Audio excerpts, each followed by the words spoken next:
I say you will come in as an entry, Afina Uber. So we have 3 lines, operating license and special license. Entry license, obi a mobile for. Oh, yes, you perceive a baby. Into mobile, near home documents, na mo operative for him. Oh, yes, station. Again, not under trees. A dime BC ho, your office. Maybe a cars no park. Drivers one room in. I had a conference, and I said, yeah, meetings, and I training, yeah, my drivers, and so on. All those things, no, we will ask you. If you satisfy us, we'll give you the license. Those already is an operating license, and then sometimes we'll be now operate ordinary vehicles, and any buses will be special occasions, not continuous. We'll give you. But we will have Class A, Class B, Class C, Class D, Class E, and Class F. Passenger service, Class A. College, Class B. Class C, buses, institutional, government, Juma, and as a company buses.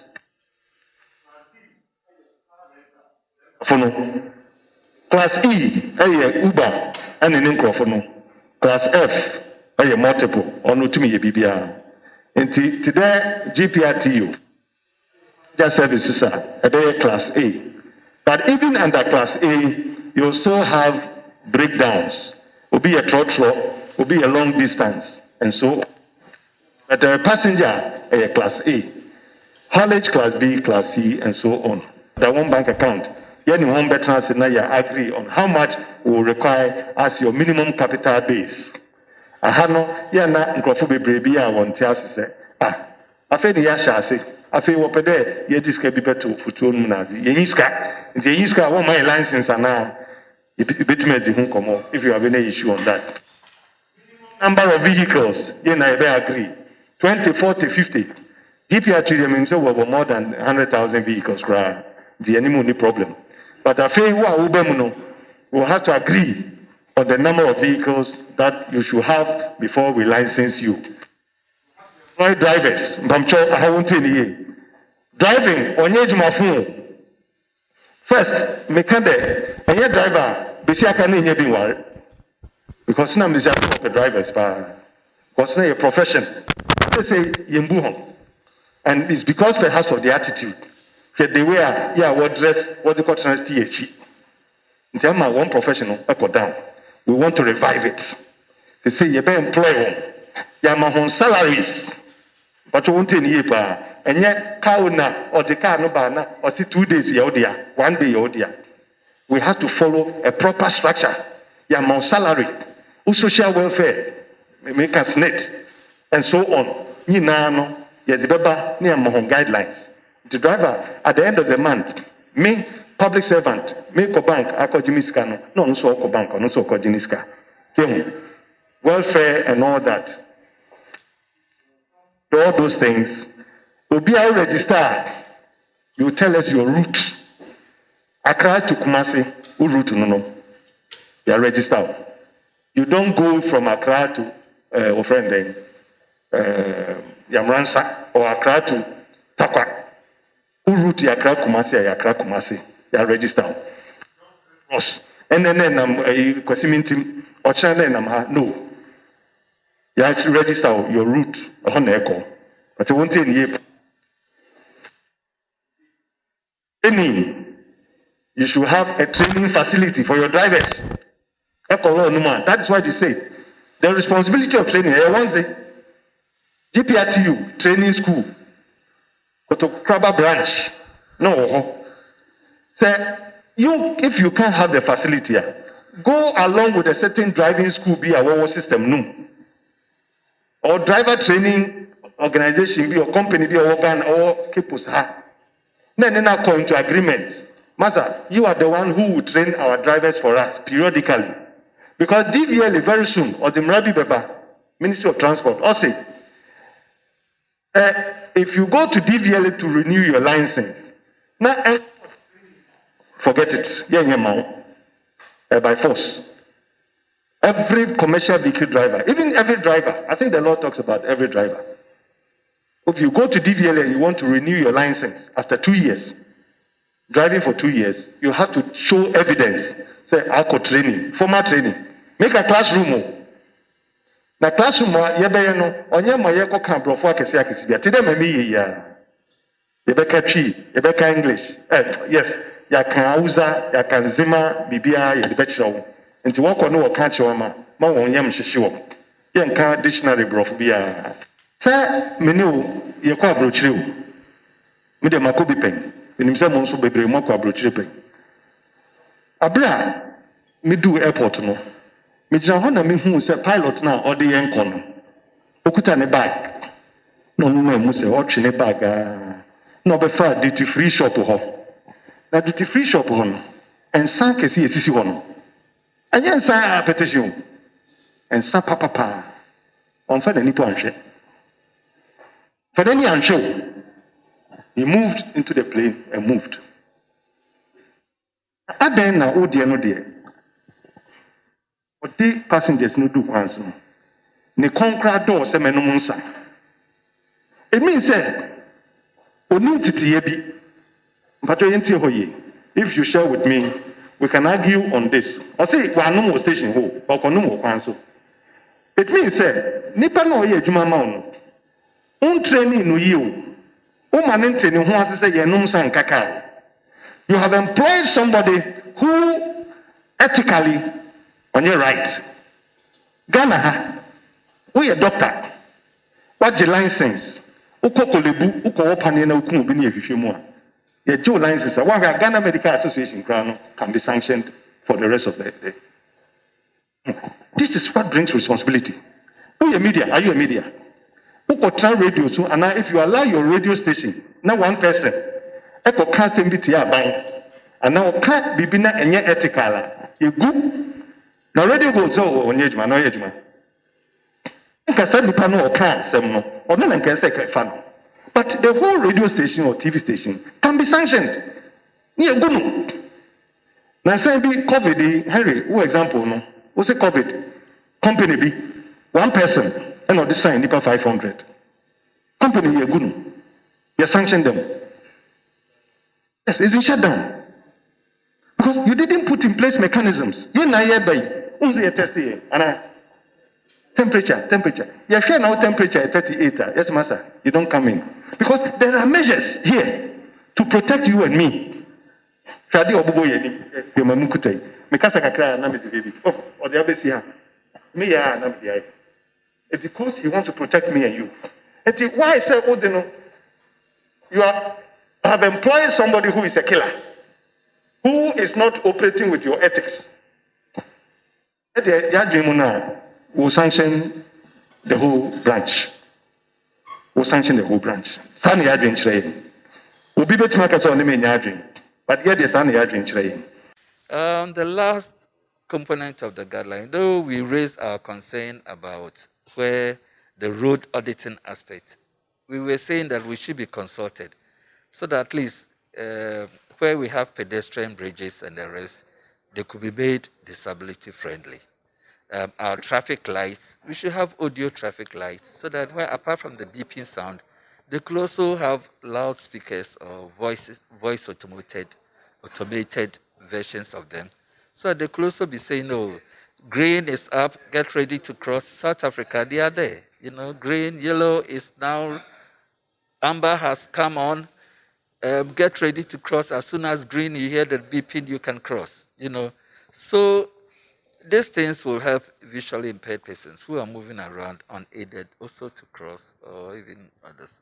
Then importantly, we are very happy about the last component, which also did a little bit innovation in the sense that they brought in an article that we have in Act 715 of 2006, that is the Persons with Disability Law, pertaining to seating arrangements in vehicles and vehicles being disability friendly. We are extremely happy for letting it appear in the LI.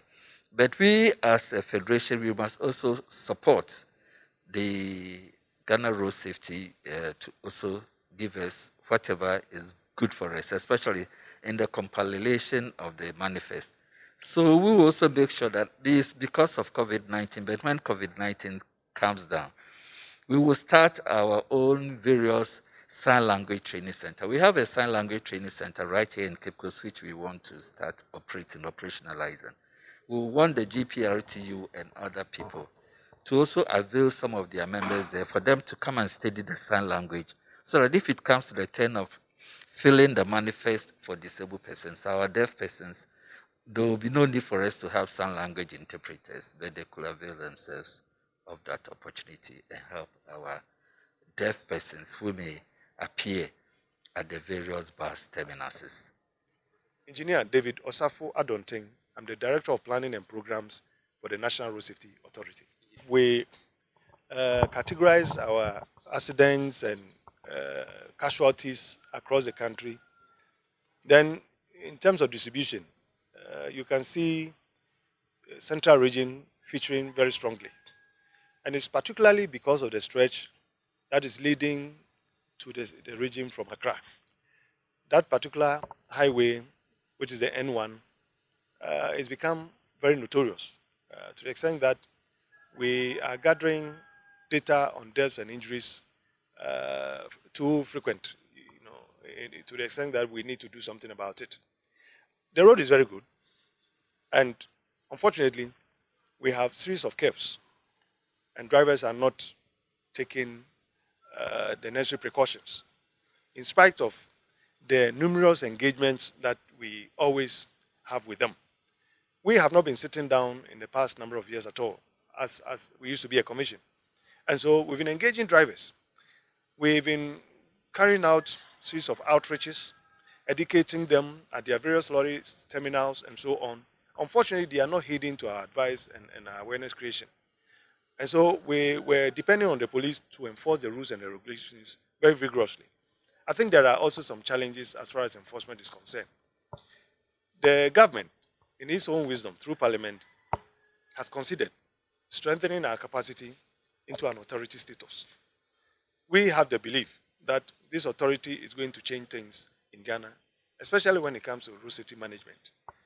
What it means is that we can now, with this authority and this legislation, take institutions on board, and we can demand safety from them.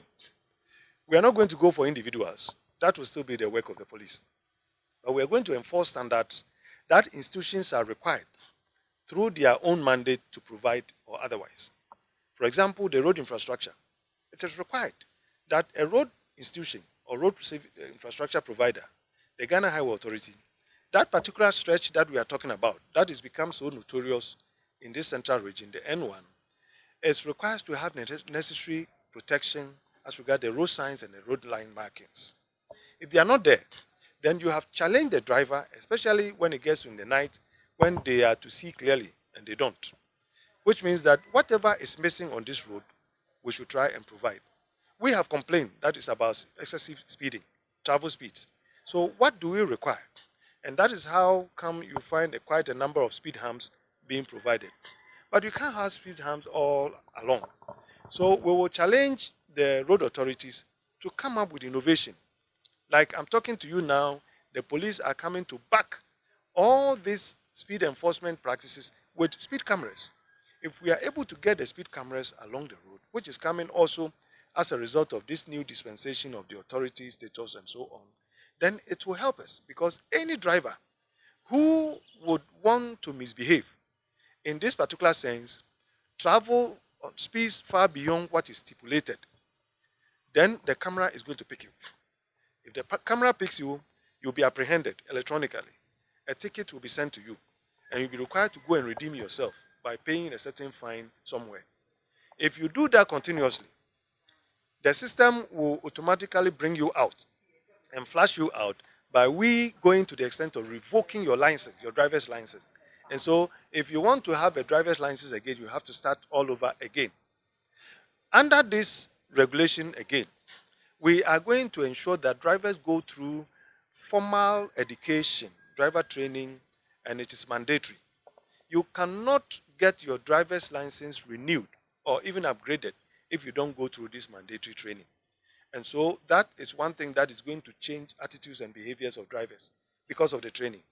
We are also now going to control who enters or leaves the public transport services in terms of passenger and goods services. You will have to come and register with the National Road Safety Authority. You'll be licensed. And then you'll be taken through a certain criteria, which means that now you operate with professionalism. You operate with standards. And then we will manage those standards. Where we find you short of a certain particular practice and it's not complying with the regulations, then we'll apply the sanctions. To the extent that we can even revoke your operational license, just as is done in the aviation industry. I think this is going to bring discipline. And it's the discipline that we want to fight against. One of our problems in Ghana about safety is about discipline. So if we bring this act, this law and the regulations, we are convinced that people will now become more responsible. Because we'll be watching them. We'll be applying sanctions where you fail to comply with. And this is where we are sure that it can bring down the crashes and the deaths. Currently, because there's no control, there's no regulator for the passenger service providers in Ghana, they regulate themselves. They do things on their own. There are no standards that they are operating with. Let's take a typical example for a particular passenger who goes to a GPRTU station. You enter, you pay money, you sit in the bus, and it is between you and your God. If God should permit and help you with your prayers, you get to your destination. Otherwise, you do not have the confidence that somebody can take you to your destination. The driver is not controlled. The operator is not controlled. This time, there's going to be the controller. So we are coming in to control them. We'll control their operations. We'll control their behavior on the road. We'll also ensure that they know that we are watching them. And whoever fails to comply with the rules and regulations, you are sanctioned, you are taken out of the system. Let's take a pedestrian, for example. And I'm talking about the person who walks along the road, who crosses the road, not sitting in a vehicle, not sitting on motorcycle or bicycle, but you use your legs. We are going to ensure that the road in particular would have facilities for you to protect you. If you want to cross the road, you should cross at a designated point. And that point must be provided. The facility for you to press a certain button for a certain vehicle to stop for you will be provided. We are pressing something we call pelican. There is an intersection that a traffic light must be. If it is not there, we are going to make sure that it is there. We are going to make sure that if it is a conflict between a human and vehicle interaction, we will separate it and have a footbridge. So the footbridge will need to be provided and we will make sure that it is there. That is how it's going to protect you, the individual, as a pedestrian. We're also going to ensure that this issue of motorcycle, people using for commercial purposes and so on, which we call Okada, the Pragyas and so on, who are also creating a menace in the transport system, would also have to be regulated. Now, it is up to government to say we accept them as a public transport service provider or not. If it is not, then we use our legislation to control that situation and take them out so that whoever uses will be registered as a private and used as a private. Unless we accept. If we don't accept, then our legislation will protect that. So we are going to look at how we even bus children from home to schools. I have told you that certain vehicles are not roadworthy, but they are providing a kind of service in the transport system. This legislation will challenge the DVLA to ensure that vehicles that are operating on our road, especially for passenger services, are roadworthy. And it is not something that is going to be at the detriment of the health, the public health of an individual as a passenger or as a pedestrian. So these are some of the things that are coming to help all of us. We need your support for Parliament to pass this LI because a system that is not regulated have challenges all the time. And that is how come the number of deaths keep rising. 2,000 deaths a year on our road. It's not acceptable. It is as a result of the indiscipline, the dishonesty of our drivers, most of them, and the way we behave when we get into traffic. This is what has come to regulate that, to control that, to tell you what to do and what not to do. And I believe once people get to know, they are educated, they are empowered. For example, a passenger will be empowered to speak up whenever you are in a vehicle, whenever you find a driver misbehaving. You have every right as a citizen of this country to speak out, to advise the driver. If he fails to do that, we will give you certain contacts to call or send some information to us, either electronically, And then we will use that information to follow the driver wherever he is. We will let the police arrest him and then take him through the necessary legal procedures. That is one thing that we can assure every individual. In fact, if it is said that it should be dictatorial to save human life, then so be it. Because we want it to work. Giving an authority means that you are giving power to do one thing that can help society. Now, if we think we're not envisaging being dictatorial, but we must take absolute control of the space that has been given to us. I think government in its own wisdom thought that if this authority is what will help us so that we can remove what is removable, or we can bring in what actions that will protect human life and property, even if it becomes dictatorial and it will save human life, I think so be it. But we are not envisaging that. We need the cooperation of everybody. We need that collaboration between us and other institutions. So please don't take it that we have come in to create a kind of dictatorial situation. No, there is still that window for collaboration, which we cannot do your work, but where your work falls within our space, we must ensure that you comply with the standards that we are setting. A crash or an accident will occur when there are some deficiencies in relation to the interaction between the vehicle, the road, and the human being. If we are bringing in standards that DVLA in particular, that is an institution in Ghana mandated with the power to ensure that the vehicle complies with standards on the road, safer vehicles, then we are expecting that from the time of passing this LI, DVLA will be forthcoming and will be ensuring that vehicles that ply on our roads are roadworthy. It is my expectation. It is my expectation also that that road that we all use will now be safer in a manner that we apply professionalism. The driver would have all the necessary requirements to operate, and that operator would also operate with those professional standards that we will give to him. I think those are the assurances that I can give the general public that our authority will not come to sleep. We will be working 24/7. We'll be working with ICT, we'll be working with individuals, because we are also required to appoint road safety inspectors who will be moving around, monitoring the road safety space in a manner that whatever we find wrong, we'll bring it up for redress. And that is the assurance that I'm giving the general public.